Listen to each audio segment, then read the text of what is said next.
പറയാൻ കാരണം എന്താ വെച്ചാല് ഇപ്പൊ പൊതുവെ ഹദീസുകൾ സ്വീകരിക്കുമെന്ന് പറയുന്ന ആളുകൾ തന്നെ നമ്മുടെ ബുദ്ധിക്കും നമ്മുടെ അഭിരുചിക്കും യോജിച്ചത് മാത്രമേ സ്വീകരിക്കുള്ളൂ. അല്ലാത്തതൊരൊറ്റ തട്ടാണ്. എത്രത്തോളം എന്ന് വെച്ചാൽ ആ ഹദീസ് ഇപ്പം കണ്ടിട്ടും കൂടി ഉണ്ടാവില്ല. ഹദീസ് ഇപ്പൊ എന്നൊരൊറ്റ തട്ട്. എടോ, തനിക്ക് മുമ്പ് ഈ ഹദീസ് എത്ര ആള് തള്ളിയിട്ടുണ്ട്?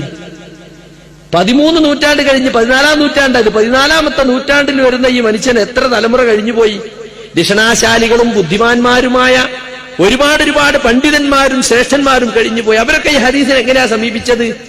അവരൊക്കെ ഒരൊറ്റ തട്ട് തട്ടിയതാണോ? ഇതൊന്ന് പരിശോധിക്കാനുള്ള സന്മനസ് പോലും നമ്മൾ കാണിക്കാതെ ഒരൊറ്റ തട്ട് തട്ടാണ്.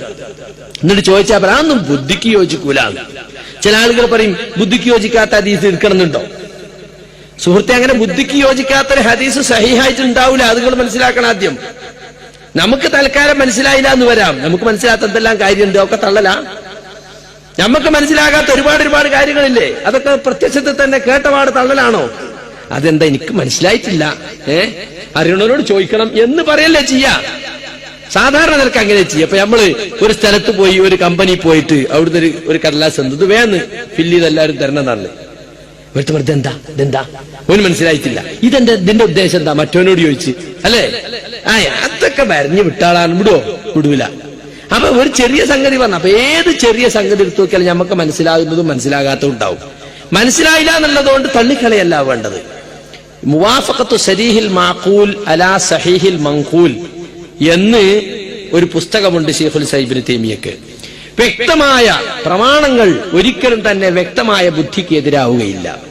ശരിയായ പ്രമാണങ്ങൾ വ്യക്തമായ ബുദ്ധിക്ക് എതിരാവില്ല. ഇപ്പൊ തീയിന് ചൂടില്ല എന്നൊരു ഹദീസ് വന്നാ അത് തള്ളു തന്നെ വേണം. കാരണം എല്ലാവർക്കും ഒരു തീയിന് ചൂടുണ്ട് അല്ലേ? തീയിന് ചൂടില്ല എന്നൊരു ഹദീസ് ഉണ്ടായി വിചാരിക്കുക.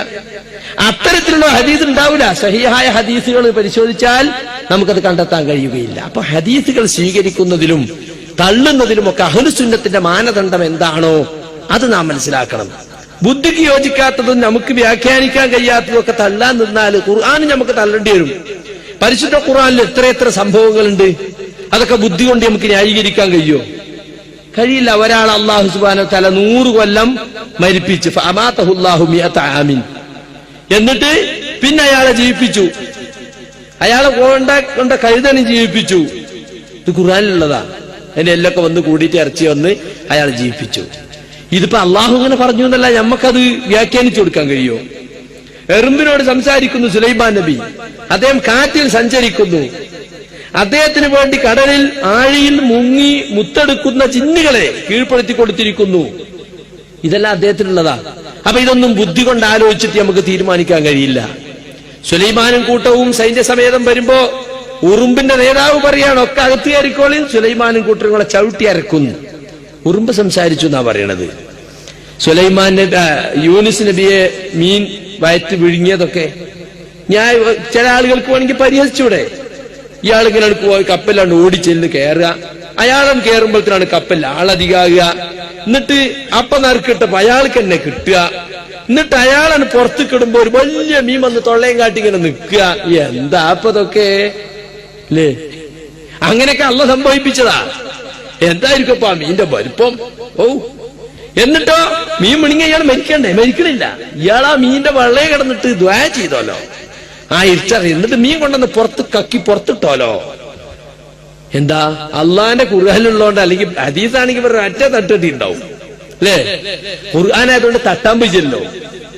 സി.എൻ. അഹമ്മദ് മൗലവിയാണ് നമ്മളെ നാട്ടിൽ ഖുർആൻ പരിഭാഷ ഇറക്കിയ ആദ്യത്തെ ആള്. അയാൾ ഒരുപാട് മൊയ്സത്തിനെ എങ്ങനെ വ്യാഖ്യാനിച്ചു. എന്തിനാ വ്യാഖ്യാനിച്ചത്? മതം പൊളിക്കാൻ വേണ്ടി വ്യാഖ്യാനിച്ചല്ല.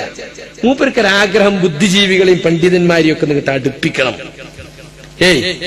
അതിനു വേണ്ടിയിട്ട് മൂപ്പർ എല്ലാ മൊയ്ജിതത്തിനാണ് വ്യാഖ്യാനിച്ചത്. കാരണം മൂപ്പര കാര്യമായി അവലംബിച്ച കാദിയാനികളെ ഖുർആൻ പരിഭാഷ. കാദിയാനി നബിക്ക് ഒരു മൊയ്ജിതത്തുമില്ല. അപ്പൊ മുൻകാല നബിമാരെ മൊയ്ജിതത്തൊക്കെ നിഷേധിച്ചാലേ മൂപ്പർക്ക് പോസ്റ്റ് ഉണ്ടാവുള്ളൂ. മൂപ്പർക്ക് ആകെ 2 മൊയ്ജിതത്താണ്. അരക്കന്ന് ചെയ്യപ്പെട്ട് മൂത്രവാർച്ചയും അരക്കന്ന് മേപ്പെട്ട് ബുദ്ധിമാന്യോന്ന് മൂപ്പരനെ പറഞ്ഞിട്ടുണ്ട്. ആകെ അതാണുള്ളത്. അപ്പൊ ആ പരിഭാഷനെ അവലംബിച്ചാ ചെയ്യാൻ എഴുതുന്നത്. മൂസാ നബി അലൈഹി സ്വലാത്തു വസ്സലാം സൈന്യസമേതം വരുന്നു. എന്നിട്ടോ മൂസേ ഇതാ നമ്മളെ പിന്നിൽ ഫറോവയും സൈന്യവും ഇപ്പൊ പിടിക്കും നമ്മളെ. മൂസ എന്താ പറഞ്ഞത്? എന്റെ കൂടെ റബ്ബുണ്ടെങ്കിൽ വരൂ, അവനെനിക്ക് വഴി കാണിച്ചു തരും. ആ കടലിന്റെ അടുത്തെത്തുമ്പോ പറയാണ് മൂസേ നിന്റെ വടി കൊണ്ട് ആ കടലിൽ അടിക്ക്. അടിച്ചപ്പോഴോ തുമ്മ ഔഹൈനാ ഇലാ മൂസ അനിൽ ബിഅസാകൽ ബഹർ, മൂസേ നീ നിന്റെ വടി കൊണ്ട് ആ കടലിൽ അടിക്കണം എന്ന് നമ്മൾ വഹി കൊടുത്തു. അടിച്ചപ്പോ സംഭവിച്ചെന്താ? ഫംഫലഖ, അത് പിളർന്നു എന്നാണ്. ഫകാന കുല്ലു ഫിർഖിൻ കത്തൗദിൽ അലീം, അത് പിളർന്നിട്ട് രണ്ട് ഭാഗമായിട്ട് ഇങ്ങനെ മല പോലെ ഇങ്ങോട്ട് മാറിയിരുന്നു. അവിടെ ഒരു ഉണങ്ങിയ വഴിയുണ്ടായി. അതിലൂടെ അദ്ദേഹവും സൈന്യവും ഇറങ്ങി, മൂസാ നബി അനുയായികളും ഇറങ്ങി, പിന്നാലെ ഫിറൗനും സൈന്യം. അവരക്കരെ കടന്നു, ഈ വെള്ളം പൂടി ഇവര് മുങ്ങിച്ചത്തു. ഇതാണ്. അപ്പൊ അത് CNN അങ്ങോട്ട് ഉൾക്കൊള്ളാൻ കഴിയുന്നില്ല. അദ്ദേഹം പറഞ്ഞു വേലിയേറ്റവും വേലിയിറക്കമൊക്കെ ശരിക്കും മനസ്സിലായിരുന്ന ആളായിരുന്നു മൂസാ നബി. അതുകൊണ്ട് അദ്ദേഹം സമയമൊക്കെ ഇങ്ങനെ നോക്കിയിട്ട് വടി ഇങ്ങനെ കുത്തിപ്പിടിച്ചിട്ട് എവിടെ ആ ഏലി ഇറങ്ങിയ നേരത്തെ ഇങ്ങനെ കൊണ്ടില്ലാത്ത നേരത്തെ കൂടി ഇങ്ങനെ നോക്കി അങ്ങനെ ഉണ്ടാക്കിയെത്തിയതാണ്. ആളുകളെ വിശ്വസിപ്പിക്കാൻ, ചേകനൂരിന്റെ മാതിരി മതം പൊളിക്കാൻ ചെയ്തതല്ല. അങ്ങനെ ഒരുപാട് വ്യാഖ്യാനങ്ങൾ അദ്ദേഹത്തിന്റെ വക ഉണ്ടാക്കി. കാലത്തിന് അന്നത്തിന്റെ ഒരു ഉറുമ്പ് പറഞ്ഞു, അത് CNN ഉൾക്കൊള്ളാൻ കഴിയുന്നില്ല. അദ്ദേഹം പറഞ്ഞു നംല് ഗോത്രക്കാരി ഒരു പെമ്പർനോള് പറഞ്ഞു എന്നാണ് അതിന്റെ അർത്ഥം. കണ്ടോ? അതിന് നംലിയത്തെന്ന് പറയണം, അത് പറഞ്ഞിട്ടില്ല. ഇപ്പൊ ഉറുമ്പ് പറയാ, എന്നിട്ടോ സുലൈമാൻ നബി കേൾക്കത്തിന്റെ ബാലരമീല കഥയാ എന്ന് മൂപ്പർക്കൊരു സംശയം. അപ്പൊ ഖുർആൻ നമ്മൾ തള്ളണ്ടിയർ എങ്ങനെ തള്ളാൻ നിന്നാല് പലന്തര കൈപ്പങ്ങൾ ആലോചിച്ച് നോക്കാണി.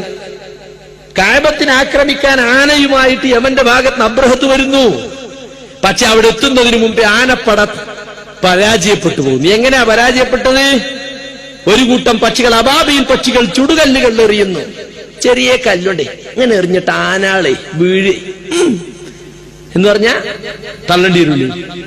അപ്പൊ സുഹൃത്തുക്കളെ, ഖുർആനിനെയും തള്ളുമ്പോ ഇവർ ഈ ബുദ്ധിക്കനുസരിച്ച് എടുക്കൂല എന്ന് പറഞ്ഞോ. ഇപ്പൊ പറയുന്ന ഹദീസിനെ തള്ളൊന്നും കുറച്ചാലും കഴിഞ്ഞാൽ ഖുർആനെയും തള്ളും.